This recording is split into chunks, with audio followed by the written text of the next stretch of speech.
Hello, and welcome to the Keep It Local Maine podcast, where we tell the stories of local business owners, artists, and entrepreneurs, and learn more about what they do, who and what inspires them, their challenges, successes, and more. My name is Todd Regalinski. And I am Kimberly Regalinski. And we are the publishers of Keep It Local Maine, a magazine that helps to showcase local businesses to the people in and around their communities. Thank you for tuning in to our weekly podcast that you can subscribe to on most streaming services such as Podbean, Apple Podcasts, Spotify, Pandora, Google Podcasts, and others. You can learn more about us at keepitlocalmaine.com and follow us on Facebook, Twitter, Instagram, and YouTube through the links in the show notes. In this episode, we'll be talking with Van and Sumit Sharma, the co-founders of Rupee Beer.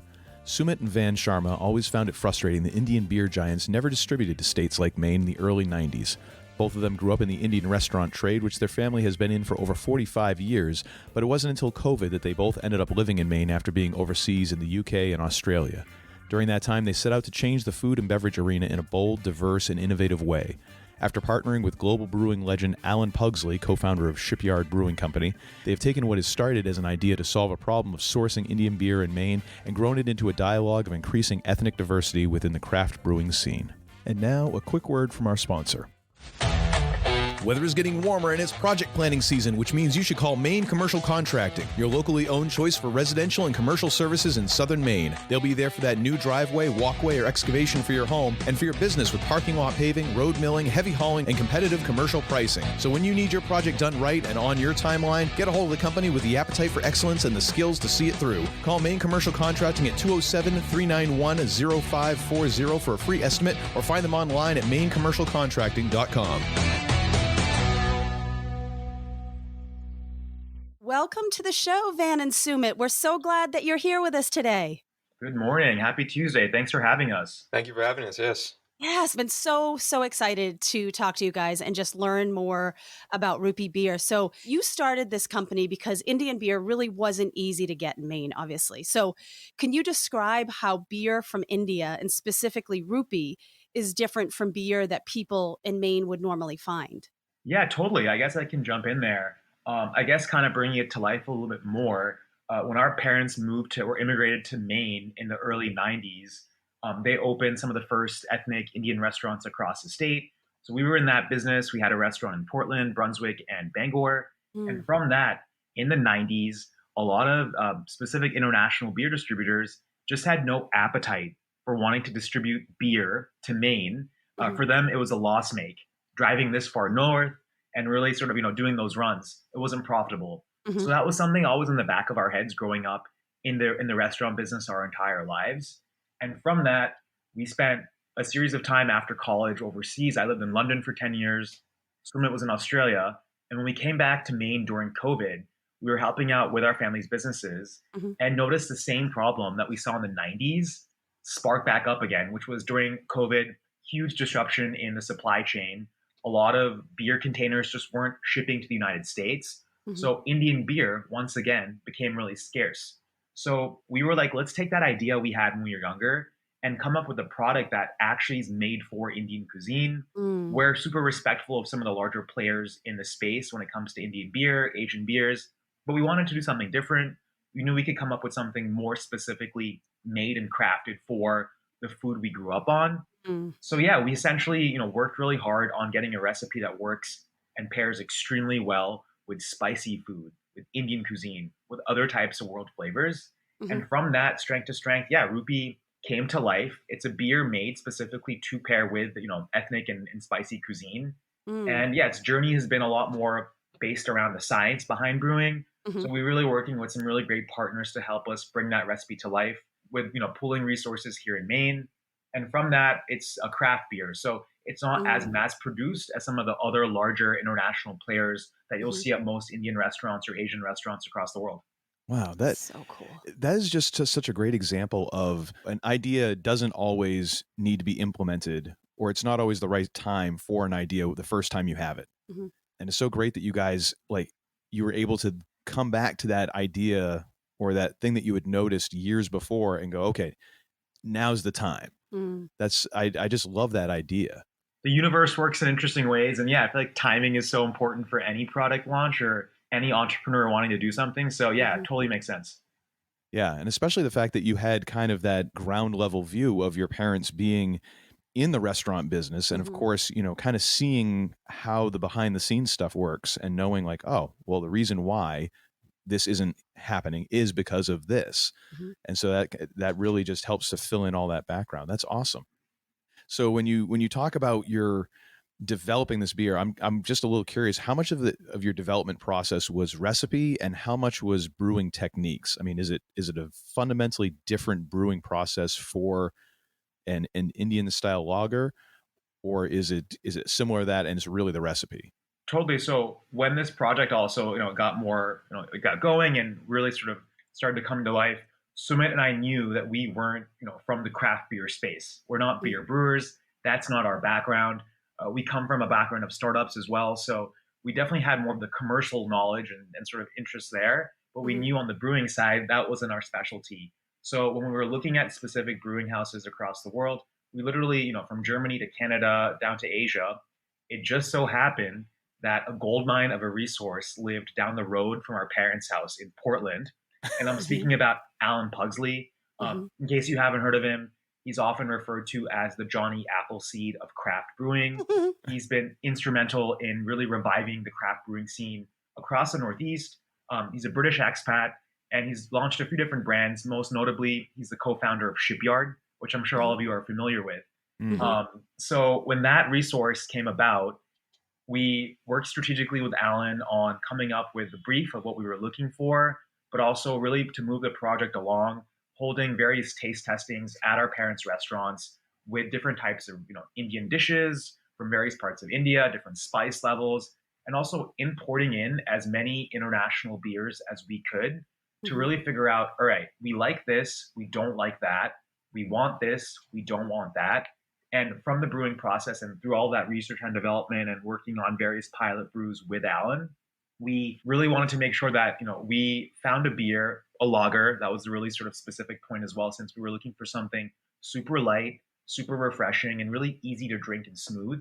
And yeah, from sort of all that sort of trial and testing of various sort of key factors we were looking for, we knew that we wanted to brew a beer that if you go to an Indian restaurant, you're not going to feel uncomfortably full after you've combined Indian food with a traditional gassy beer. We really wanted to eliminate that process. That's not fun on a Friday or Saturday. If you've gone out for a meal and you're pairing it with a gassy beer, to have that uncomfortable kind of gassy feeling or fizzy feeling floating around. So we wanted to eliminate that, but also just create something super easy to drink. So it's inspired from an Indian recipe. Our grandparents actually, many generations ago, we grew up in India, our grandparents did, on a farm, so an agricultural business. So they actually used to brew specific home brews as well. So taking from that and really utilizing science to bring down the carbonation levels, yeah, we were really specific in wanting to perfect the recipe and make something super enjoyable when you're eating Indian food. So there is really just this huge science piece to it, obviously. But one of the questions I have, and this might be a silly question, is like, can you tell me, like, what is in it? Like, what are some of the spices? I know maybe it's a secret recipe and you can't give that away, but what are some of the traditional type spices that make it so unique and make it, an Indian beer? Totally. So we're obviously brewing with some very unique hops. We've incorporated basmati or rice in general to really give it more of a smooth taste. Sumit, do you want to talk about some of the tasting notes and more specifically some of the hops that we have? Yeah, definitely. So we use three different types of premium hops and a total of five different malts, including, as Van just mentioned, some basmati rice and the rice or the maize.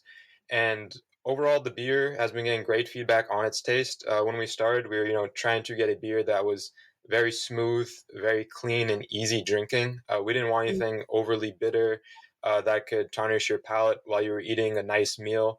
It's delicate enough where you can also, we've been getting feedback, people have said that they can enjoy it on its own or with even something as delicate as lobster or seafood. But overall, yeah, we were going for something to be smooth. We like to say it's smooth like an ale and refreshing like a lager. And I would say that sums it up very well. Obviously, as Van also mentioned, the carbonation, we tried to make it a little bit lower than normal so you don't get that uncomfortable, full feeling while you're eating. And yeah, just overall, it's been a clean, easy drinking beer. There might be some other things involved, but I don't know if we can give away all of our secrets today. Yeah, Yeah. Kim is infamous for wanting people to give away just all their secrets on the podcast. I don't know why she does that. She just likes to stir things up. That's what it is. No, you gotta ask. You gotta ask. Well, yeah, you got to ask. You just don't expect an answer. Yeah, but definitely it was I would say a recipe forward process. Going back to the original question, I would say a recipe forward process. But the brewing process, we still obviously have a high deal of regard for that, obviously in terms of quality and consistency also. Alan is all about consistency and quality. So he's done a lot on monitoring, making sure even where we're brewing in our facilities are up to standard on having, the water be at a certain level, or all the logistics and science behind brewing, since craft brewing is also a science. So there's a lot of things behind the scenes that really, really take precedence when you are in that space. So even for Sumit and I, being first time, entrance into this sort of craft brewing space, we've had to upskill and learn so much about that industry as well. So it's just equally, fascinating for us to, as we grow and learn and evolve and grow, and the brand develops, really see cool things, within the space itself.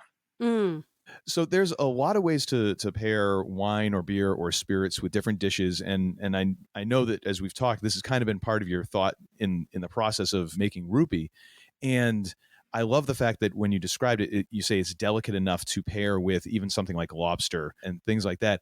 Do you have any other non-Indian foods that you think that Rupee would go well with? Yeah, Yeah, definitely. totally. So I would say we've been seeing a lot of interest from restaurant owners also and individuals just because of the overlap in the cuisines and the cultures in Caribbean food. Obviously, Caribbean, a lot of Indian influence due to immigration. So they have their different types of curries that they make there. And then also in Thailand, obviously, you go to Thai restaurants, you can get green curry, yellow curry. The flavors are a lot of overlap with Indian food. So that spicy element plays in very well there also. And just going back to the tasting notes, the beer also from that maize and the rice, the basmati rice we use, it incorporates a nice like subtle malt sweetness to the beer. So that counters and pairs very well with spicy food to kind of counteract or counterbalance that spiciness with a little bit of sweetness. So it goes very well in that regard as well. That's great. Yeah, it has to be difficult in a way to make sure you're walking that line of something, because you want the beer to have a flavor and a taste of its own so that it can stand alone. But when you're dealing with foods that have a lot of different layers of spice, you have to kind of respect that. And that had to have been kind of a difficult process of going back and forth. I imagine there was a lot of like stops and starts with that. Yeah, definitely. Yeah, I think there was lots in the development of just sort of tasting various products of what's on the market, down to the actual pilot brews that we hosted. Yeah, a lot went into really figuring out the perfect jig. And I think, for us, we wanted to also have something that was really signature in Rupee, really standing out from a taste perspective with some of the larger other Indian competitors on the market. And yeah, we spent a lot of resource and time on trying to really make sure that we were comfortable with the recipe we were putting out. So yeah, I think the finish now and the taste is exactly where we want it to be. We find it being super balanced.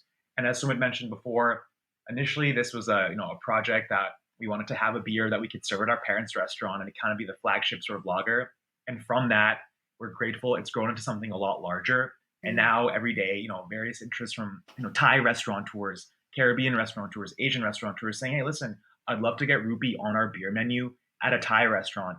And we didn't envision that because it was very niche, right? The product and the vision of what we were hoping to do when we started. And now it's slowly really, Middle Eastern restaurants. And from that, really kind of branching out into being more of a universal beer that pairs well with just kind of world flavors. Because for a long time, I feel like the ethnic restaurant space, the ethnic food scene hasn't really had that culture or connection around, wine or beer pairing. It just never really came together. So for us also to be in that space, it's really cool to see and really cultivate that kind of a sort of, I guess, emergence of, really thinking strategically about pairing, interesting wines and interesting craft beers with more ethnic flavors. We haven't seen that happen as much before. Yeah, that's an excellent point. Because I've seen that a lot with, of course, you go to a craft brewery and they'll have, and this brew of ours pairs with this. But yeah, that makes a lot of sense, especially if importers were kind of slow to the game or kind of reluctant to import way up to Maine, not having a lot of selection. It's tough to do those types of pairings. Yeah. Totally. I feel like, the French restaurants or Italian restaurants significantly and always have, had that kind of affinity where they can suggest a wine or a specific Mm. beverage to pair with types of food. The Indian restaurant space still isn't there. So I think, being in that space, we really want to, take beverage and make it more part of the conversation at the dinner table. So yeah, Mhm. it's a movement, and we're sort of, slowly in that sort of process and dialogue right now. Yeah, and also I would say a lot of beers or wines, when they're produced, they're not necessarily being produced with a specific cuisine in mind. They're not being specifically brewed for food. After the fact that they are produced, people will suggest different types of cuisine or food that they may pair with. But from the start, that was our vision. We wanted to specifically make this beer for food, certain types of food. Mm. Yeah, that's interesting too, because Yeah, I hadn't even thought of it that so way. cool. That yeah, it usually is an after the fact sort of thing, like, oh, this would go well with, rather than we want this to go with, Hmm. Exactly. from Yep. kind of from the outset. Wow, that's really interesting. And one thing I'm now realizing as we're probably hurtling towards midway through the episode is I've completely neglected to ask, how did you choose the name Mm. Rupee for your beer? Yeah, there was a lot of a lot of thinking behind the scenes, Hmm. and I think yeah, from us, like our network of having friends and family all across the world, pulling folks to really sort of get behind their psychology, what they're thinking in terms of brand recognition and name was one part of it. But Hmm. I guess at the end of the day, it came down to working with our lawyers and our legal counsel on what you can actually trademark and go with in Mm. copyright. So Hmm. I think some of our first contenders didn't work out just because of various legal conflicts in the space. But Ruby, I think, worked out, and I'm a big believer. I feel like everything always works out the way it needs to happen. Hmm. So I think there's a reason why, and I think looking back now, rupee, it's not only the currency of India, but seven other countries around the world as well. And I think also it's just iconic, especially for an Indian. With the dollar obviously is to the States, the rupee is to India. So in that sense, we just thought it had a really great ring to it. It's iconic. People from South Asia are going to know what it is, but Mm. still, it's easy to pronounce on a larger scale. And yeah, it kind of also pays homage to Sumit and I's entrepreneurial spirit of growing up in a family of entrepreneurs. Mm. We just thought it fit, and yeah, I'm really happy. I think there was a few other contenders that were on the table, but Rupee just worked out. That's great. Yeah. And I just want to tell you guys, as someone who works with graphics, your branding, like labeling, Yeah, graphics are outstanding. I fantastic. love the look. It's kind of instantly recognizable and also Mhm. really just nice to look at. It So really is. you've done a Thank you. great Appreciate it. job. Thank you. That means a lot. We're still a startup, so we've definitely had to bootstrap and do as many things in house as possible. But yeah, Mhm. I love hearing that. Appreciate that. Thank you. So, can you tell me what has been one of the biggest lessons that you both have learned in the last 2 years? I could start. I guess for me, hands down, it's been patience. Mm. So I think with launching during COVID and being Hmm. around during that time of just really even finding places to manufacture the beer and produce the beer, down to all of the legal sort of stuff, because I always joke with Sumit and we always say we've entered one of the most regulated industries in the United States. Hmm. So you can't snap your finger and be in 5 states overnight. It takes a lot longer to really hit at it, and it's a lot more yeah, it just takes time with everything from launching into new markets down to just getting a new product and SKU up and running. It's Hmm. a lot more regulated and it's a lot more time consuming. So Hmm. for me, I think being such a fast paced person, the patience has been really tested, especially during COVID when things were working a little bit Yeah. slower.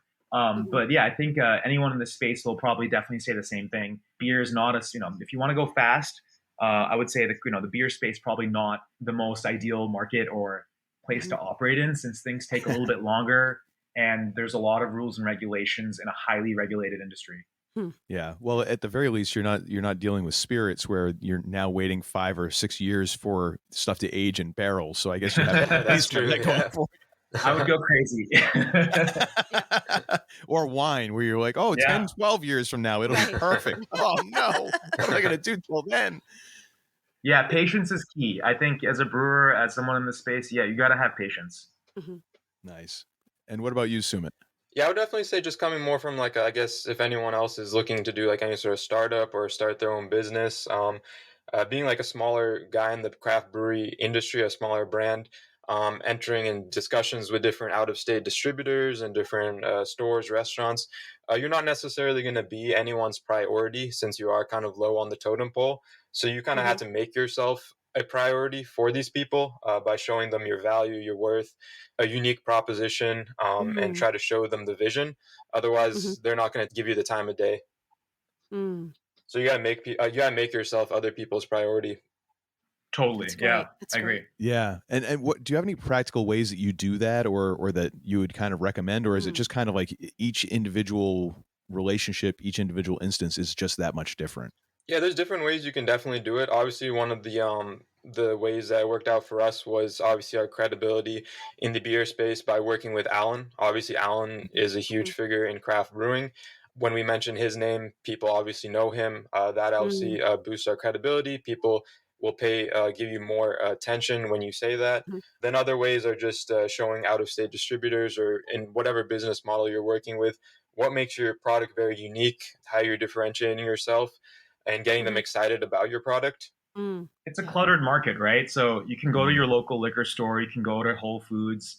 There's dime a dozen craft breweries and brewers out there. I mean, we're in Maine, right? So we're in a mecca of great beer. So I think with any brand, everyone's trying to make noise, everyone's trying to promote their product. So yeah, just kind of figuring out where you fit in. And yeah, Rupee kind of feels like our story of being and growing up in Portland as well. I think in that sense, moving from overseas to a place like Portland and being unique and different. We didn't see anyone like us really growing up in North Deering in Portland growing up. Some of the two only Indian kids in the school. And then now, like, same thing with this beer, right? It's one of the only kind of players in the space right now. So yeah, you just gotta, I guess create your own destiny. Yeah, you're repeating your story. That's so cool. So one of the things that you had mentioned that we have mentioned in your bio is diversity, inclusion. How do you feel your company has helped to increase that dialogue of diversity inclusion in that craft brewing space? Yeah, totally. I mean, even just in Maine alone. I mean, I was living overseas for about 10 years. I was born in London, then we moved to Maine and grew up here. And then after college in Boston, I got a job and moved back to the UK. So I came back and Portland was really cool again. I was like, whoa, like there's so many craft breweries here. There's a whole culture of around so many things that didn't exist when I was growing up.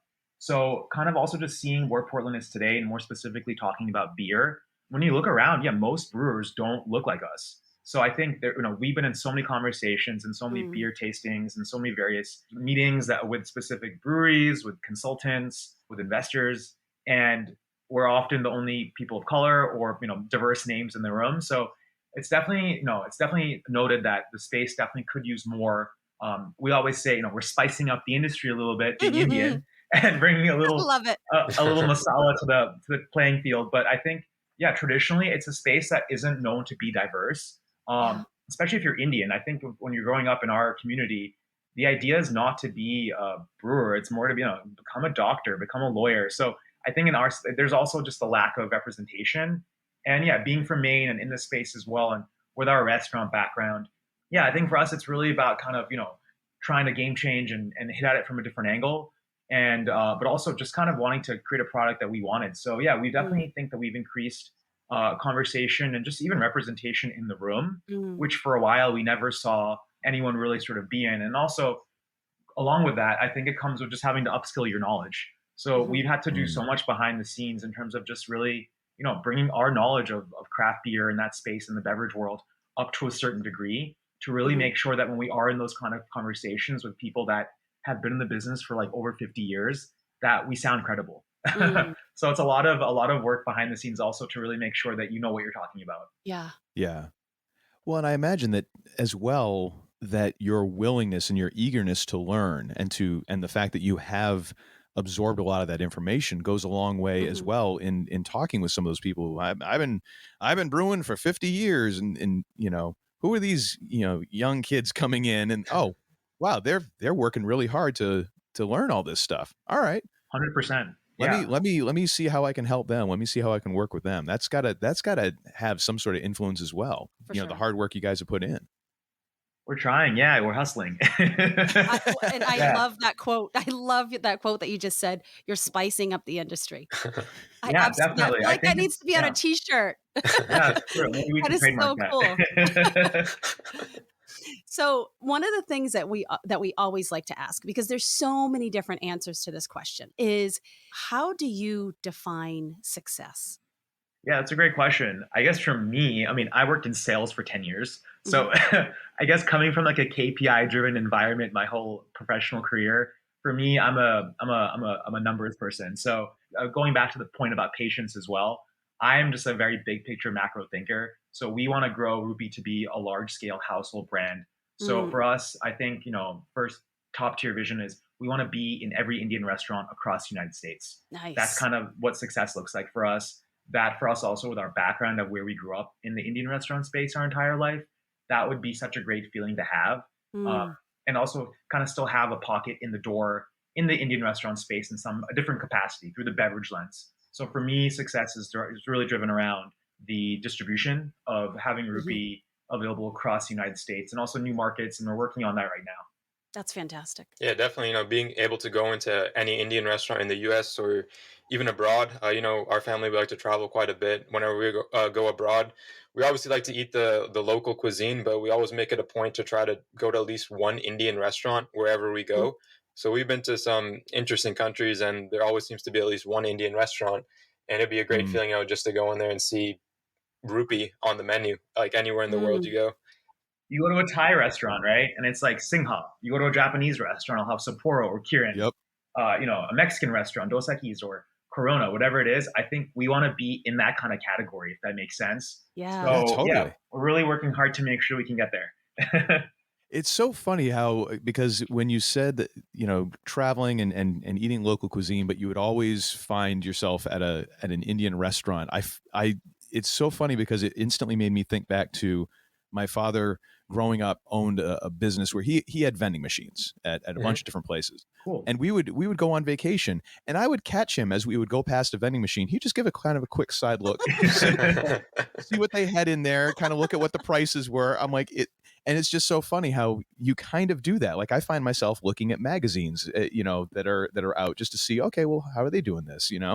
That's our dad, Raj. That's 100% or 150% our dad, Raj. Even to the extent where my mom's always like, "How did your dad end up in the kitchen of this Indian restaurant talking to the owner or chef?" In Awesome. in like Trinidad and Tobago or somewhere random, our dad always somehow, anywhere he goes and he sees an Indian restaurant, he'll pop in and introduce himself, give them like a business card, and then like find out that they were like connected through like some third degree somewhere in India. Yeah, 100. No, I totally understand what you're saying. It makes complete sense growing up in that space as well. That's so cool. This is great because it also speaks to, it's like this is the job, but there's also got to be some passion there For to be Yeah, sure. like, where'd he go? Oh, he's in the kitchen. that's so true. Yeah, our dad's a very passionate guy, and for him, like Indian food is like his baby. It's his thing. He's just so passionate about food. So I feel like a lot of that energy and zeal has come out on myself and also Sumit as well. So I think, yeah, I think we wouldn't be in this world if we didn't have some of that in our DNA from the generation before us.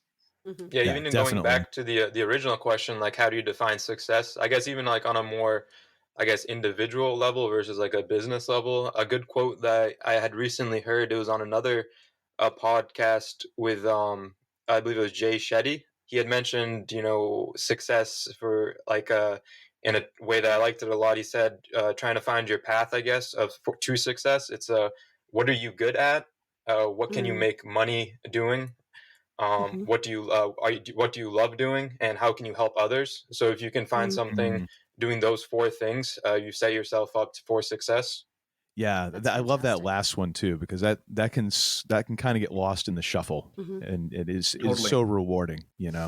Yeah, because you are making a difference. Yeah.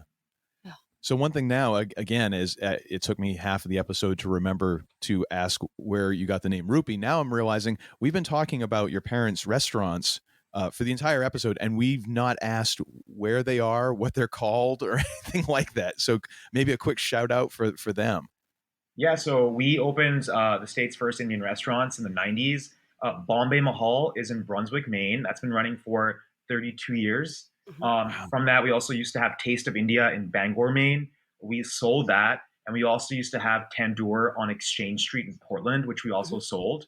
So, yeah, we had three specific restaurants. And even before that, our family was in the Indian restaurant business overseas in Europe. Our parents actually used to live in Germany. And from there, when '89, when the Berlin Wall fell, they moved to England, where I was born, and then they made their way to Maine, of all places, and ended up in the restaurant trade here as well. So yeah, right now, Bombay Mulholland Brunswick. It's been running for 3 decades, and yeah, that's kind of the space we've been in, and we've all growing up. We have another older brother, so in any at some capacity in any part of our lives, we've done it all, from washing dishes down to bussing tables to make beer money for the weekend. We've done it all, so we've all had our fair share of working in some capacity with the family business, which has definitely taught us a lot.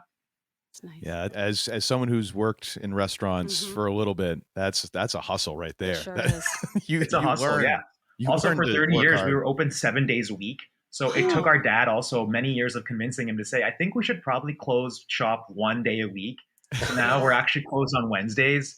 And that was a 3-decade in the making process of getting there. So yeah, restaurant business is super hard work. I mean, even like our parents, like it's a late night business. So often, when Sumit was younger, I would be babysitting him, and like and my parents obviously sometimes weren't able to attend various school functions because it's a hospitality, that kind of work. It was very, you put in a lot of hours, and yeah, you're required to obviously, stay late. So definitely saw our parents hustle a lot growing up and work really late hours because it's a late night business.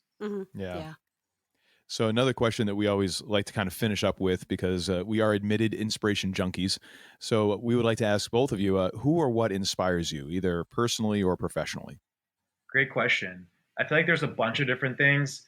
I just get so much inspiration from travel. So anytime I can get somewhere and just sort of get a fresh perspective, it brings me so much joy. It brings me so much clarity, and it just inspires me to think of new ways and thinking in different ways. So yeah, I think for me, inspiration is really directly tied to just being able to switch up my routine and be in a new location and talk to different types of people. I get energy from that. Nice. Yeah, definitely. I would also say travel. Obviously, like I mentioned earlier, travel is a big part of our family. Traveling together, traveling individually. But I would say for the who, I would definitely say my parents, my mom and my dad. Obviously, just having grown up in their restaurant business since I was young. Seeing that the hard work that they put in and the commitment that they had to their business was definitely inspiring. Definitely taught us a lot of values revolving around hard work and putting in the hours to make yourself successful. Yeah, it rubs off. It does. You can't avoid it, I think. Oh, definitely, yeah. Well, Van and Sumit, thank you so much for taking time out of your day, for talking with us and sharing with our listeners. We really do appreciate that. I want to make sure everyone goes to rupeebeer.com and finds out where they can find Rupee Beer. But can you maybe give us a couple of examples of places around the southern Maine area where folks can find your beer? Yeah, we're pretty distributed. We're pretty distributed pretty well across the state of Maine. Anywhere as far as south from Kittery, all the way as far as north up to Bangor and Bar Harbor, Ellsworth. So we have pretty great sort of distribution from various liquor stores, restaurants, bars, a lot of food co-ops and food specialty stores as well. In and around the Portland area, you can find us in pretty much any type of alcohol sort of serving venue. Yeah, in wherever in the sort of greater Portland area you are, you should be able to find us, and you can always email us directly or log on to our website to get more info on where specifically we're located. But we have around 65 plus different locations across the state. You can find us in. That's awesome. Nice. And we're in Massachusetts and New Jersey as well, and we'll be launching in about 5 other new states coming up really soon. So stay tuned. Wow. Congratulations. Yes, congratulations. Thanks. Yeah, that is a lot of work behind the scenes. Well, thank you again, for your time and for what you're doing, and I'll make sure I have links to all of your social media pages and your website in the show notes, and we wish you great success in the coming years. Yes, and I have no doubt that you guys will be a global sensation. Amazing. Thank you so much. That feels so great. Thank you. Thank you. No doubt. Once again, we'd like to thank our sponsor and encourage you to check them out through the link in the show notes, and thank you again for listening.